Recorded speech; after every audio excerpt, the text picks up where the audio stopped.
Start. Well, my name is Rabbi Mark Rotenberg, and I am the minister to the community as well as group facilitator and case manager at Recovery Boot Camp.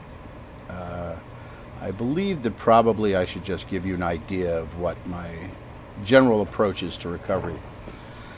I'm one of those people that firmly believes, even according to the steps, which is my background, as well as psycho-spiritual therapy and background in psychology, drug and alcohol counseling. But I believe that the spiritual paradigm of the entire process as a cognitive therapy that are the 12 steps is the key. And it's echoed in the 12th step itself, where it says that we've had a spiritual awakening as the result, right? It's a singular idea.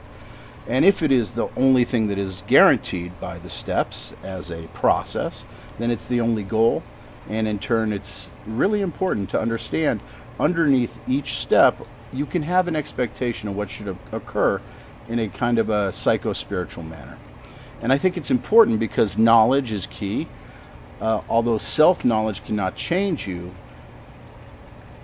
the development of knowledge as the result of actual cognitive work is what reaffirms the work from that point on.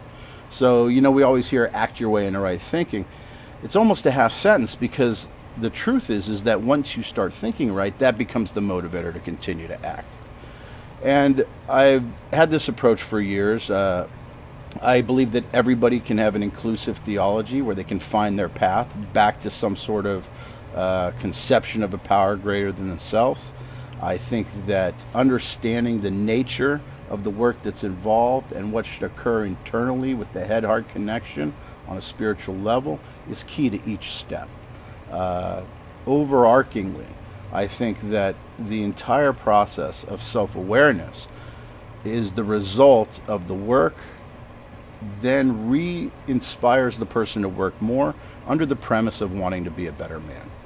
So in the long run, what we're looking at is just a spiritual path to a desire for integrity and dignity, fulfillment, understanding of self, and in fact love of others, love and connection to others. Because the truth is every addict I've ever met is inherently just lonely. I mean, they always are. And oddly enough, somewhere along the line we develop coping skills which, although may have been effective, were not inherently good. And so what occurs is that we start to develop new skills that are both effective and good, which means that they apply not just in a defensive paradigm of protection and overcompensation, but in true connection. Because all I've ever really wanted as an addict myself is just to be a part of, to be loved, to be understood, to feel like I have a purpose in a group. And it's odd because the Society of Alcoholics Anonymous is in anarchy. It's one of the true Voltairean anarchies that exists, and it's effective with millions of members worldwide. And I remember when I was 17 and throwing a Budweiser bottle at a Muni bus and going, "Anarchy!" I thought that was all about it, because the big book says that defiance is our number one characteristic. It's true. We always had this resistance to authority, a resistance to any type of, dictate. And it's weird that I had to reduce my desire for my own personal fulfillment, right? My petty desires. I had to diminish those so I could engage in a unifying relationship with the fellowship, the society, and individual people.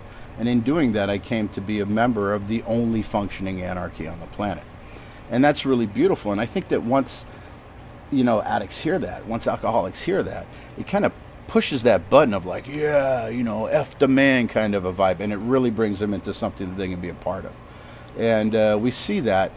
There's a line in Step 8 in the 12 and 12, and it says that defective relations with other human beings have nearly always been the immediate cause of our woes, including our alcoholism. Which means that I didn't have bad relationships because I was alcoholic. I was alcoholic because my fears and anxieties never allowed me to have intimate relationships. And I think that that's really the goal. I mean, when we talk about spiritual development, we're not talking about some connection to an ethereal, non-tangible reality. I mean, does divinity exist? I don't want to argue that point. There's 1,000 different ideas, but what I can say is that miraculous events occur through other people. And when I connect to other people, that becomes the template for connecting to the symbiotic nature of the universe. And so in my groups, we really try to focus, along with the 12 steps, on these spiritual paradigms. Each one has its own. And a lot of times you see people that'll decry that, number one is surrender, number two is commitment, all these great spiritual paradigms. But the truth is that they are not codified anywhere in the texts of any of the 12-step fellowships.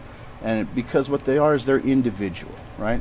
So when the 12th step says, having had a spiritual experience as the result of these steps, we carry this message to other alcoholics and practice these principles in all our affairs.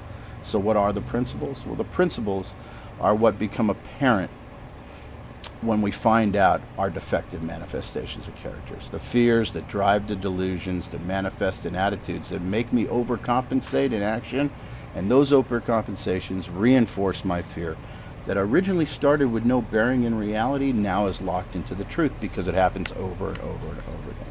So deconstructing those things is looking at a different spiritual paradigm. And the beauty is that when I find and actually approach the truth of my own defective manifestations, then I can start to live in the principles.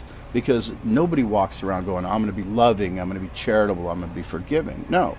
We walk around and we live in a world that's got sharp edges, and we catch ourselves being kind of jerks.